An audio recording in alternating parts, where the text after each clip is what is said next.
सेरफांगुरि फुंखा बाजार श'रुमाव होगासिनो दं ईद आरो बिहु धामाका अफार। क'क्राझार जिल्ला सेरफांगुरियाव थानाय फुंखा एन्टारप्राइज बाजार श'रुमा 22 मार्चनिफ्राय 30 एप्रिलसिमनि थाखाय होगासिनो दं ईद आरो बिहु धामाका अफारजों लोगोसे एक्सचेन्जनि अफार। बाजाजनि बाइक लानो गोसो गुदुं सुबुंफोरा फुंखा एन्टारप्राइज बाजार श'रुमाव होनाय ईद आरो बिहु धामाका अफाराव फैनानै नोंथांनि गोसोनि लुबैनाय बाजाजनि बाइकखौ लांफैनो हागोन। ईद आरो बिहु धामाका अफारनि गेजेरजों बाजाजनि गोदान बाइक बायगिरिफ्रा फ्रि हेलमेट, 5 लिटार पेट्रल आरो गुबुन गुबुन एज्युर्ड गिफ्ट्स मोनफानो हागोन। नोगोद रां होनानै बाइक बायगिरिफोरनो रोजासे रां केशबेक हरफिननाय जागोन। 7,999 रां डाउन पेमेन्ट होग्रोनानैनो नोंथाङा नोंथांनि गोसोनि लुबैनाय बाजाजनि गोदान बाइकखौ लानानै थांनो हागोन।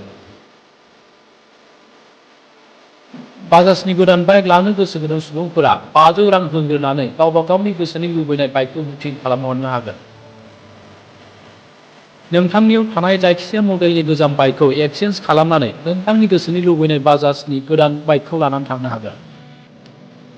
आबुंसिनै मिथिनो थाखाय 6003817191 नङाब्ला 7002240725 आरो 9101547892 मबाइल नाम्बाराव कल खालामनानै सुलु लानो हागोन।